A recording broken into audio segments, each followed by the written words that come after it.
Hello my friends, welcome back to another video. So today I'm going to kind of take you from beginning to end as far as doing the technique of what I'm going to be doing.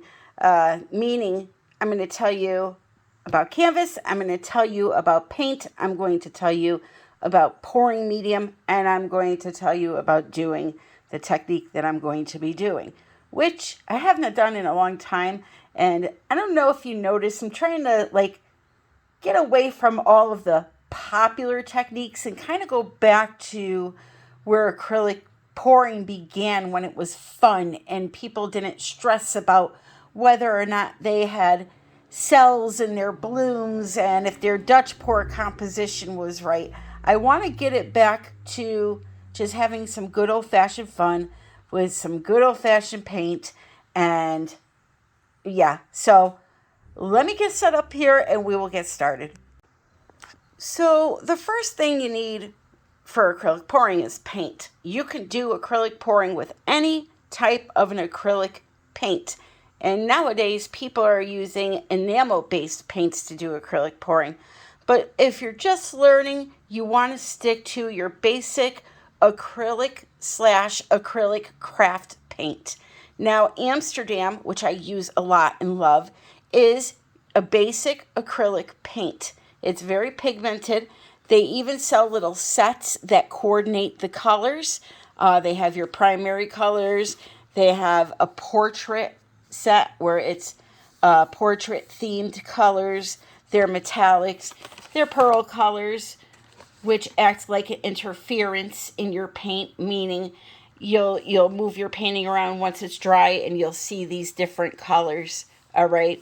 So, and then they have their tube paints of all different colors. So it's a good quality paint at a cheaper price that I love to buy and use. I buy mine at Blick. I think they're usually about $3.83 a tube. So really good price for a really good paint. But you can use Deco Art craft paints from Michaels, Apple Barrel, 2 for $1 from Walmart, whatever it is that you want to buy. As long as it's an acrylic paint, it will work. Now, what you do with that acrylic paint, as far as thinning it down for acrylic pouring, is what matters the most. What technique are you trying to do? What kind of effects do you want to see in your painting? All of these things matter. Maybe you're a person that just wants to pour some paint on the canvas and see pretty lines of color. To achieve something like that, you would use a pouring medium, a professionally made pouring medium. Amsterdam sells one. Liquitex sells one. Artist Loft sells one. There's a ton of different brands out there, okay? Get one based off of your budget. And of course, if you don't live by a craft store, you can get all of this stuff on Amazon. But now let's say you're a person that wants to have a painting that has some cells in it. You want it to dry a little shiny because you don't want to varnish or resin. And you want it to dry pretty quick. Believe it or not, what you add into your paint, into your paints, will determine whether or not those things happen. So pouring mediums are known to make your paints dry with a shine and speed up the process of curing. Whereas something like Floetrol that I've strained into this bottle here is known to dull colors and to slow down drying time. However, if you combine the two together, you meet in the middle of those two things and you end up with a painting that dries at a normal speed, has a little bit of shine to it, and has effects such as cells and lacing. Now, of course, if you want to just use Floetrol and you're going to resin or varnish afterwards, it doesn't matter if that Floetrol dulls out your color a little bit. And there's always the good old bottle of silicone that you can use if you want to do a painting with something like glue and water. That will create cells for you, a bottle of silicone. or whatever you put it into will create cells. So, it all depends on what you want in the end. The effects will not be identical to using a pouring medium and or a Floetrol, and you don't have to use both of them together, of course, but you will get some nice effects. So again, any acrylic paint will work for acrylic pouring. You can use latex-based house paints for acrylic pouring also. Just know that the chemistry matters, and do your research, do your experimenting, do your homework, okay? So I'm going to talk about the canvases next, and then we'll move on.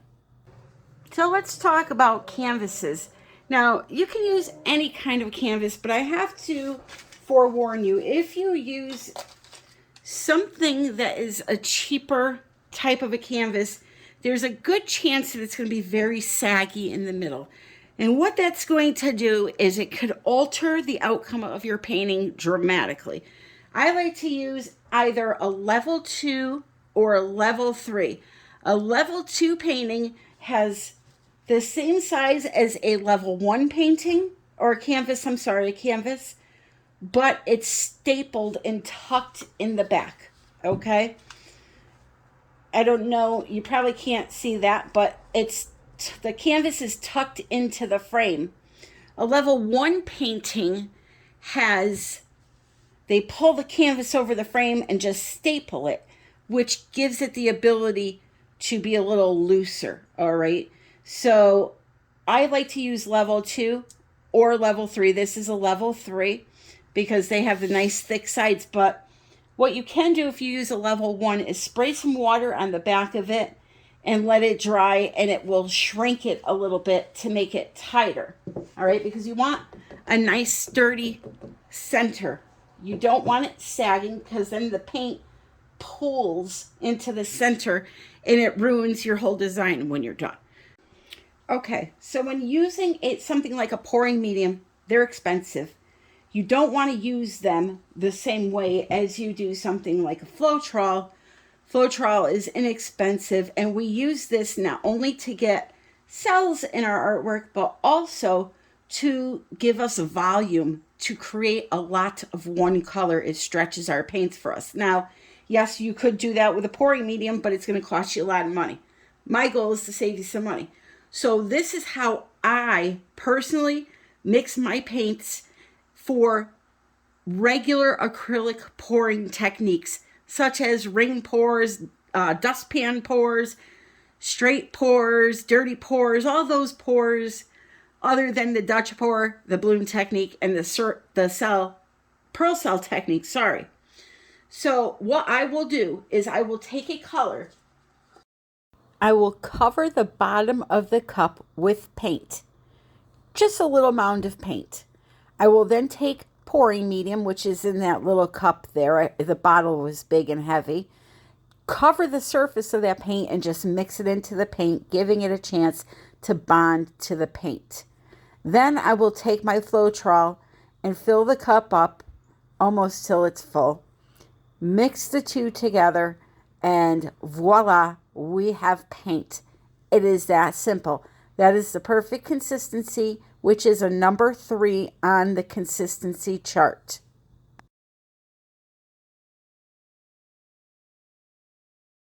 So now the same thing for the white, except we're making more white, so we're going to use more product, right? So into this large cup, I will fill the cup approximately quarter of the way with white paint. Again, I will cover the surface with pouring medium and then fill it up almost to the top with Floetrol.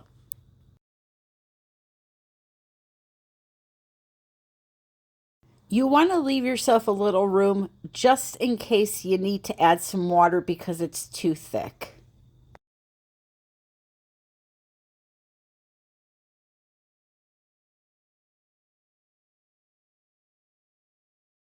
Okay, so here is the consistency. It's the same as the gold.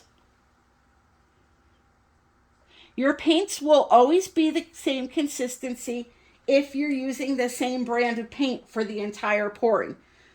when you start venturing out and using different products together, that's where the consistency can become iffy a little bit, okay?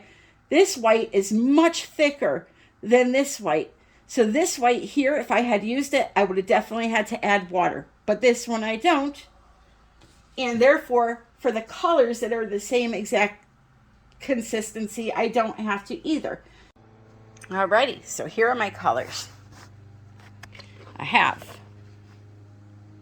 Persian rose, and then I have all metals. So we have copper, deep gold, not cold, bronze, graphite, silver, raw and burnt umber combined with this light gold to make this chocolatey brown. Okay, you can really see the consistency of these colors here.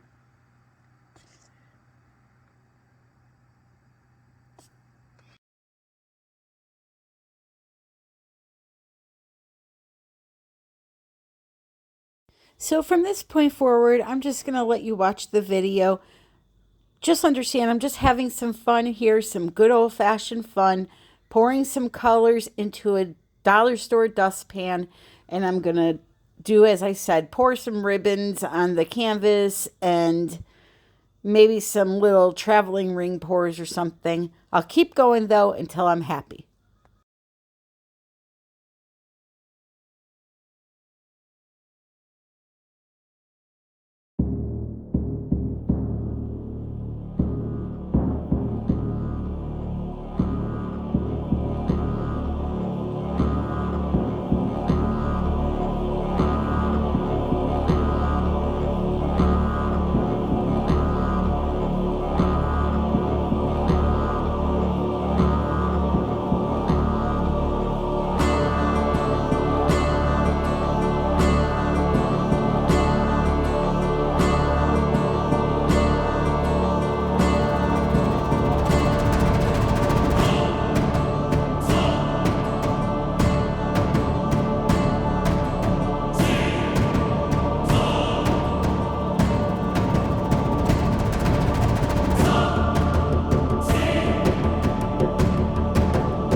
Keep it up, you're so great. Standing, talking, you got me checkmate. No one's watching or nothing. I have cleared out the room, also that you can get to be the big spoon. Cuddle me blue. Take me to the edges of you. Ooh, ooh. Cut through every little inch of my skin. Baby, I will let you in. Ooh, ooh.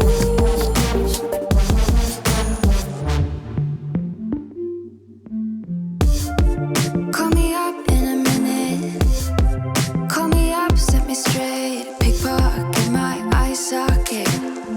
There's no time to be prude. I let you kidnap my tongue in. I let you measure my waist and intense fire will take us higher than higher. Ooh, cuddle me blue. Take me to the edges of you. Ooh, ooh.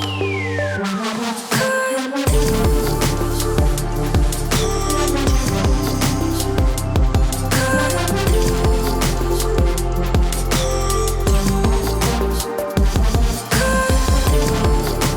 every little inch of my skin. Baby, I will let you in. Ooh, ooh.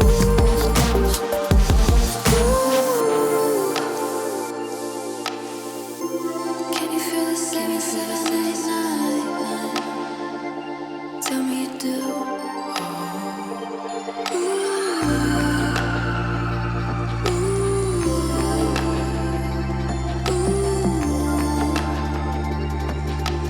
Baby, I can't wait, begin. All right, so there you have it. I had so much fun designing this piece, just taking my time, relaxing, playing with the paints, and enjoying the process. So you saw me using acrylic ink and Cosmetic body gold. That gold powder is what they use to do body painting, but you can use both of those items in acrylic pouring. You just mix it with some pouring medium and kind of drag it through the paint as you saw it. And you'll see here, the body powder actually lights up like gold leafing. It's really cool and it dries beautiful. I'll be sure to add a link in the description of the video for both of those products. But can you see it there? It's just a really cool effect. And, you know, acrylic inks aren't talked about a lot, but they can be used in acrylic pouring. They sell all different colors, and as you saw me do, I just take a couple of drops, add it to the pouring medium, mix it up, and you're good to go. So I'll wait for this to dry and then put a nice coat of resin on it and show you what it looks like when it's all said and done in the next video or two. So I want to thank you for joining me. If you enjoyed the video, please consider subscribing, liking the video, commenting, and sharing the video. As always, there are coupons in the description below for some of the products that I use. And I hope you all are having a great day. Just a reminder, Kanella Ciraco and I are holding a workshop this July coming up 2022 in Naples, Florida. At the end of this video, you're going to see information on how to obtain more information on that. So you all have a great day and happy pouring.